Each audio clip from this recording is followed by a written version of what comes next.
Alors bonsoir, nous sommes maintenant à la troisième question, la troisième partie de notre soirée.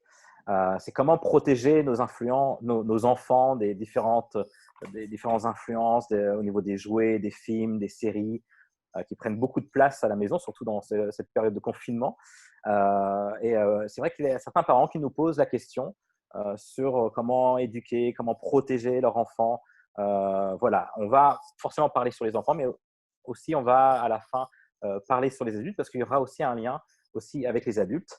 Et donc, je vais d'abord poser la question à Clémentine.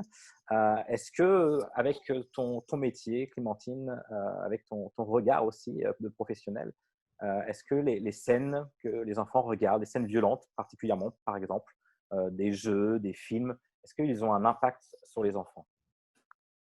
Oui, merci Sébastien.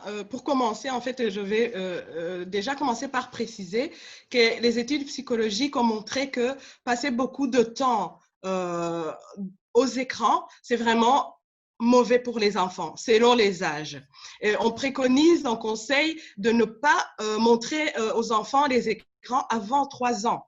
Et puis, au fur et à mesure que l'enfant grandit, on ouvre petit à petit, une demi-heure, 1 heure, et puis jusqu'à 1 heure et demie quand ils ont 2 heures, quand ils ont 12 ans, parce qu'on se rend compte que les écrans affectent les enfants et les empêchent vraiment de bien se développer, que ce soit la motricité, que ce soit au niveau de la mémorisation, que ce soit au niveau de l'attention. Et donc, c'est vraiment très important de faire attention à ce que les enfants ne passent pas beaucoup de temps devant les écrans. Ça, c'est déjà un point que je trouve important.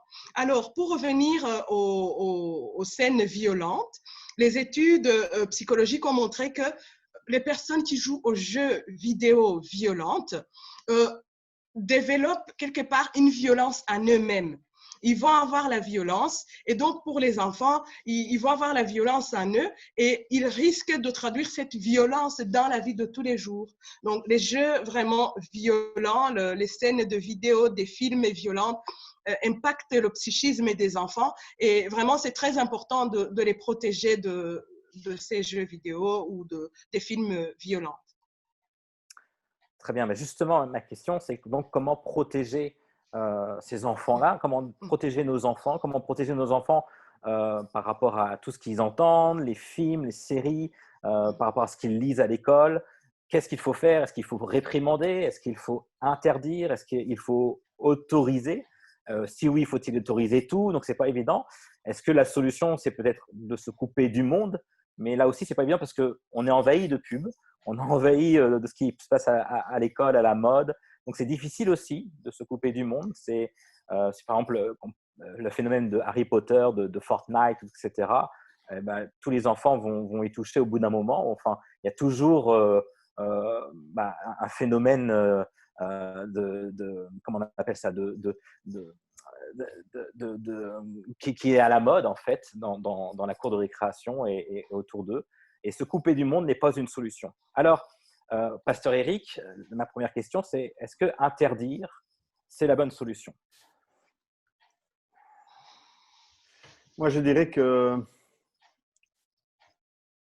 y a un temps pour interdire et il y a un temps pour avertir, accompagner. Euh, je pense qu'il y a euh, un âge où il faut tout simplement protéger son enfant, où c'est pas la peine nécessairement d'entrer dans des longues discussions et des longs processus. Voilà. Je pense qu'il y a une période où nous protégeons nos enfants, on leur interdit des choses pour cela. C'est valable dans la vie de tous les jours. Je t'interdis de traverser la rue sans moi, je t'interdis de jouer avec du feu, je t'interdis. Voilà, il y a des choses. Mais pourquoi? Mais parce que c'est dangereux. Voilà. Ils ne comprennent pas. À moins de leur brûler les doigts, ils ne comprennent pas. C'est ce que ma mère a fait quand j'étais petit. Je m'amusais, j'aimais beaucoup jouer avec le feu. Je faisais j'avais des petits cow-boys et des petits indiens en plastique et je faisais avec des allumettes. J'avais fait un genre de petit, de petit feu que je n'avais pas allumé et mes indiens en plastique tournaient autour. Mais j'ai eu la mauvaise idée d'allumer cela. C'était sur le vinyle, sur le sol et le vinyle a commencé à flamber. je ne sais pas si c'était la bonne méthode, mais ma maman est venue éteindre le feu, elle a allumé une allumette et elle m'a brûlé le bout des doigts.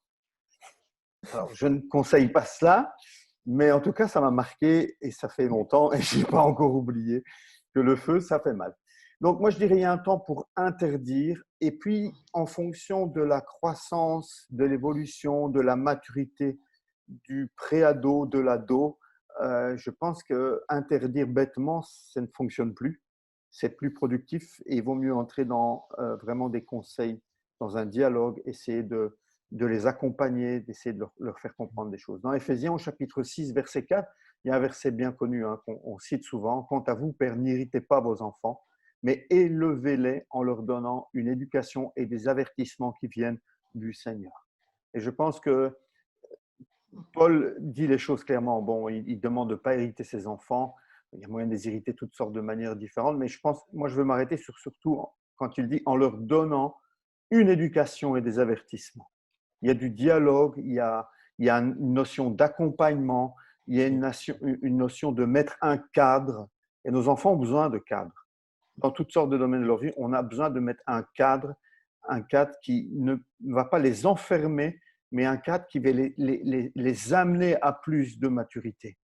Et donc, il y a un temps pour interdire et puis un temps pour communiquer avec eux et peut-être même les accompagner. Moi, j'ai été directeur de l'école chrétienne pendant un temps et c'est moi qui ai demandé en secondaire, fin du primaire et en secondaire, de parfois prendre des livres plus difficiles qui peuvent amener peut-être à polémique, mais où je demandais aux professeurs de développer l'esprit critique chez les élèves. Parce qu'une fois qu'ils vont nous quitter, ils vont de toute manière être confrontés de manière violente avec des choses difficiles, des lectures, voire même obscènes, ou avec des notions de sorcellerie, des choses comme ça. Et les tenir dans l'ignorance, pour moi, ce n'était pas une solution non plus. Donc, développer l'esprit critique, lire le livre avec eux, analyser le livre ensemble et les préparer aussi à être capables de regarder un film, de lire un livre avec un recul et de dire oh là là, ah non, ça, il faut que je fasse attention, ça c'est pas biblique, ça c'est dangereux, ça c'est contre Dieu, etc. Mais bon, voilà, je pense qu'il faut. Le Moyen Âge, c'est derrière nous quand même, hein. Donc il faut. L'obscurantisme, c'est derrière nous, et là, il faut qu'on développe davantage le dialogue et un esprit critique chez nos adolescents et nos jeunes. Très bien. Et Pasteur Timothée, est-ce qu'on peut les accompagner sur tout?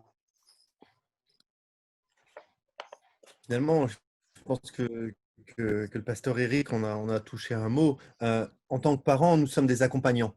Et un des rôles du parent, du père ou de la mère, pardon, c'est de pouvoir accompagner l'enfant. Et l'accompagner dans différents domaines, que ce soit au niveau physique, au niveau spirituel, au niveau émotionnel et dans toutes sortes de domaines. Et je crois que un des aspects de l'accompagnement, c'est vraiment faire attention à nos enfants. Et c'est-à-dire ne pas considérer que les choses sont normales, mais qu'on puisse faire attention à ce qu'ils font, à ce qu'ils vivent et à ce qu'ils pourraient regarder, lire ou jouer. Moi, je suis surpris finalement de voir tellement de parents qui laissent faire leurs enfants un petit peu ce qu'ils veulent. Et après, ils se rendent compte, ils étaient en train de regarder des films pas pour leur âge ou de jouer à des jeux malsains, etc., etc. Et donc, une des choses, et ça peut être normal, mais je crois que c'est bon de le rappeler, c'est faisons attention à ce que nos enfants regardent, à ce que nos enfants jouent. Il y a j'allais dire, les autorités publiques qui ont mis toute une série de règles où il y a des jeux qui sont interdits aux moins de 12 ans, aux moins de 18 ans, et la même chose pour les films. Et veillons à cela. Attention à ce que nos enfants qui ont 10 ans ne regardent pas des films interdits au moins de 18 ans, tout simplement. Et c'est peut-être logique, mais je crois que c'est bon de le rappeler, parce que ça demande un investissement, ça demande une implication, ça demande de savoir ce que nos enfants font. Ensuite, il y a toute une série de choses que la parole de Dieu nous déconseille. par rapport à l'ultra-violence, par rapport à la sexualité, à la présentation de la sexualité, et des choses que la parole de Dieu nous déconseille parce que ça salit notre cœur, ça salit notre âme. Il y a dans Proverbe 4, 23, il est dit garde ton cœur plus que toute autre chose, car de lui viennent les sources de la vie. Et j'aime beaucoup ce verset, garde ton cœur. Et parfois, concernant nos enfants, et nos enfants à n'importe quel âge, ils n'ont peut-être pas cette capacité de garder eux-mêmes leur cœur. Et dans ces cas-là, c'est notre rôle aussi en tant que parents, comme l'a dit le pasteur Eric, à une certaine période d'interdire et à une autre période peut-être de conseiller, d'avertir et d'avoir toute la pédagogie aussi d'accompagner les enfants.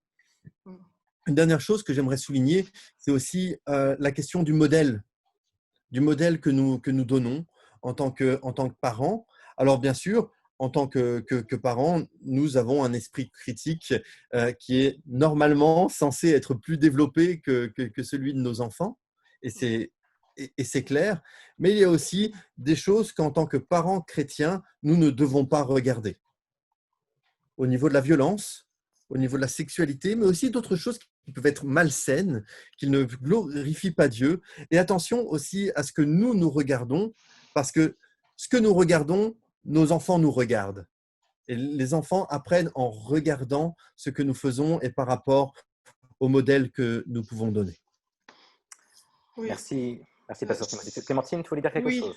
Oui, j'aimerais vraiment intervenir pour compléter ce que le pasteur Eric et le pasteur Timothée ont dit. Vous avez dit vraiment des choses très, très importantes. Pour mettre une petite clarification psychologique, oui, c'est vrai que ce n'est pas pour rien qu'on interdit certains films, certaines émissions à certains enfants d'un certain âge. C'est parce qu'on a regardé le développement psychique des enfants. Et selon le développement psychique des enfants, s'ils sont exposés à des choses qui sont qui dépassent en fait ce qu'ils peuvent accepter, ça fait effraction. Donc, ça vient comme briser l'enfant dans son psychisme et lui apporter des blessures au niveau psychique. Donc, c'est vraiment très important de se dire que l'enfant a besoin de cet accompagnement. Plus il grandit, plus on ouvre. Et aussi, c'est vraiment très important de respecter ça. Si un enfant ne doit pas regarder un film de tel âge, c'est important. Ce n'est pas par hasard qu'on a fait ça, c'est parce qu'on s'est rendu compte que ça peut lui faire du mal. Et donc, c'est très important de respecter ça. Une autre chose que je voulais dire, c'est vraiment au niveau de la communication.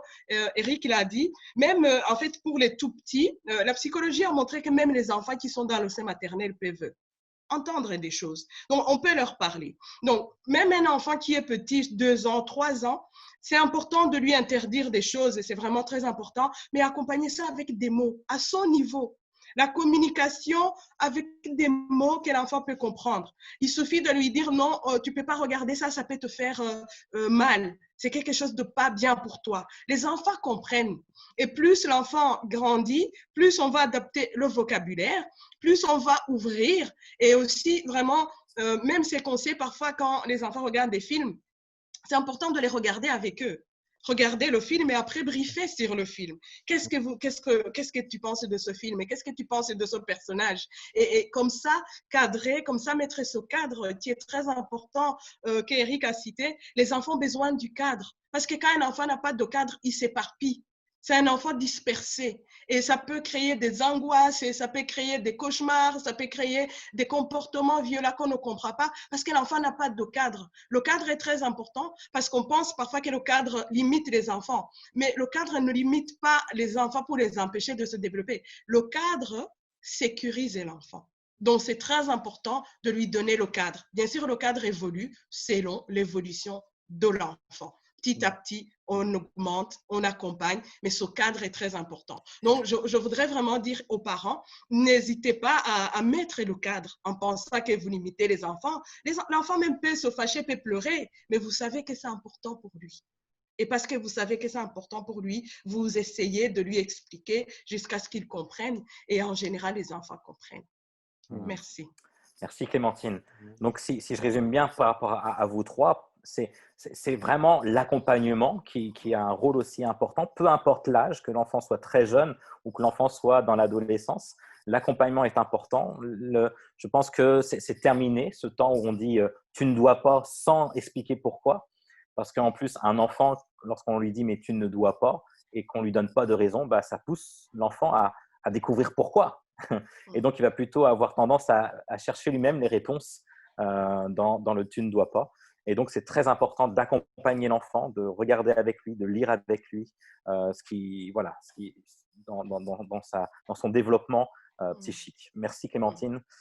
Justement, Pasteur Eric, le pasteur Timothée tout à l'heure nous avait parlé de finalement qu'on ait des modèles pour nos enfants en tant qu'adultes. Et je voudrais qu'on parle un peu des adultes aussi, qu'on termine par cela. Est-ce qu'un chrétien, en tant qu'adulte, peut regarder les films du monde? Quel est ton point de vue là-dessus? Je vais répondre à cette question, mais je veux juste rebondir sur ce que Clémentine disait, que le cadre, moi, ça me faisait penser à nos fils. On les mettait dans le lit cage et on était étonnés, on les alignait au milieu du lit et bien souvent on les retrouvait avec la tête contre les barreaux. Et en fait, dans leur sommeil, en cherchant le sommeil, je ne sais pas quand ils faisaient ça, ils avaient besoin de sentir une limite. Enfin, ils se sentaient en sécurité de savoir qu'il y avait un cadre. Et je pense que ce qui est valable physiquement, l'est aussi certainement au niveau psychologique. Et donc, moi, je pense que nos enfants ont besoin de cadre, vraiment. Pour répondre à la question de Sébastien, je dirais, oui, évidemment, les parents chrétiens doivent tout regarder, les films érotiques, les films pornographiques, les films d'horreur, surtout en grande quantité, le plus souvent possible, plusieurs heures par jour, et mettre leur Bible de côté surtout. Je pense que ça, c'est le bon remède pour aller nulle part. Donc, il plaisante. Il faut préciser de croire. Donc, je pense. Évidemment, Sébastien, qu'un chrétien ne peut pas tout regarder. Ce que j'ai dit en boutade, évidemment, c'est l'inverse qu'il faut faire. Je pense qu'on peut regarder, évidemment, des choses qui sont produites par le monde. Tout n'est pas mauvais. La semaine passée, on m'avait conseillé un film hors norme avec Vincent Cassel. C'est l'histoire de 2 éducateurs qui travaillent parmi des autistes.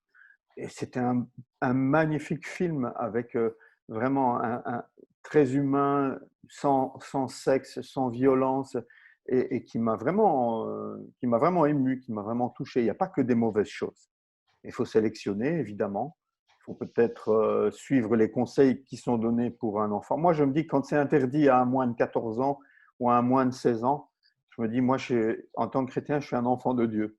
Donc, il y a peut-être des choses qui, moins de 14 ans, ce n'est pas pour moi non plus. C'est peut-être un bon moyen de trier. Mais effectivement, on ne peut pas tout regarder.